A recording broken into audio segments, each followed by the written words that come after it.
Vampire Mike from Sega CD Universe. Hopefully this video comes off slightly coherent, as I am pretty tired today for some reason. So anyhow, I was thinking about something this morning, and I'm not sure if I can put it eloquently enough to express myself, but I'm going to try. So I've noticed that push the people on, the internet who are, I guess, like trolls, if you would call them, or have bad attitudes and are always nasty aside. Take the normal, standard YouTube user in the video game community. People like Adam Koralik, Shenmuso,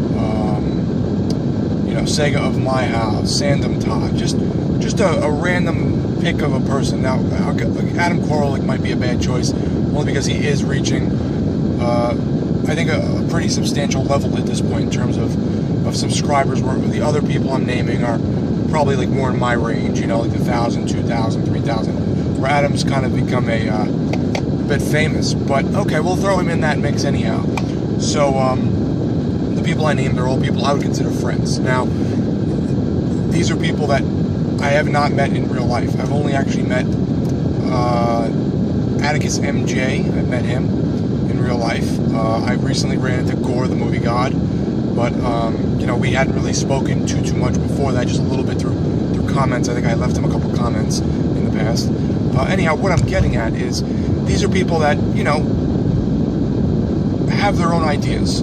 You have someone like Pro B-Man5, for instance, has his own idea. Did a video this morning about how Shenmue 3 wasn't up his alley, nor was Final Fantasy 7. He doesn't get why all these people are raising money for, something like a video game, $2 million, or now I think it's almost at 4 now, at the time of making this, but they can't help people in their local community who are poor, but they'll turn around and spend all this money on a video game. And I get where he's coming from, but I also have my own opinion on this. That's really not the point of the story. What I was getting at was, everyone has their own opinions, everyone has their own things that drive them. Pro B-Man5 has a child now.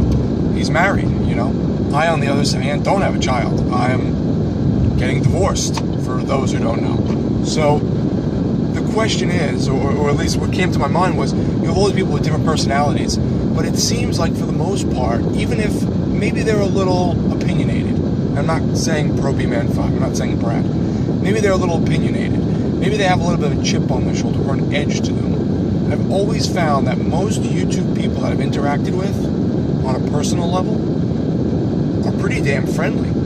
Even if you don't agree with them, and you don't maybe share the same exact interests, but as a whole, you like video games. I guess that's the main point. You all like video games. What does Sega of My House have in common with the Heavy Metal Gamer? They like video games. May not be the same games, may not be the same anything else. Everything else might be polar opposite, but they like video games. I have people I'm friends with from YouTube who are completely opposite on the political spectrum, but we get along great. And do you think that people who are on YouTube, or gamers, or just in this kind of niche community we have going, do you think that they tend to be nicer? Even the people who I've found to be YouTubers who might be kind of a little opinionated or a little rough around the edges when they speak in their videos, they've always been usually extremely pleasant, and I've gotten along very well with them. There's even some people that you see, you can't deny this, that they have a look on their face, and you think, this guy looks like a dick. But then you talk to him, you get to know him, and he's really nice. People may think that about me. They may look at me and go, this guy looks like an asshole. Why doesn't he put his shirt on? Why does he have his tattoos all over the place? What the fuck does this have to do with video games? Why was his cat walking in all the time yelling? I don't know what people think. They might think my tone of voice, or just my mannerism, if you can even see it because it's so damn dark, that my mannerisms suck. I don't know what people think. But for the most part, it seems like most of the YouTubers I reach out to that I have some form of a relationship with, some more than others, are really friendly and really cool. And I didn't know if this was just geared towards the YouTube community, or just the video game YouTube community, or if you felt that dealing with people on the internet in general has primarily been a positive ordeal.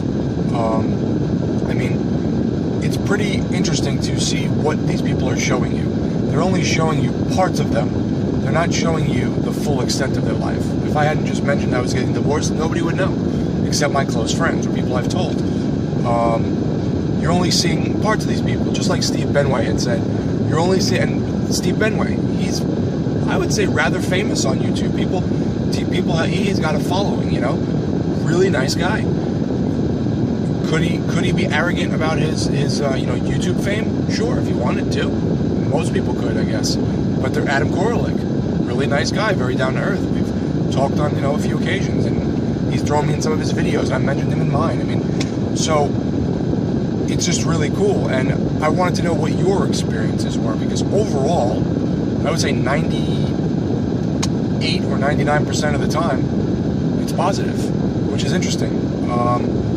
Even if the people tend to have negative opinions or beat up certain video games or beat up certain things they're speaking about, they still seem positive as long as you approach them positively and aren't, like, attacking them.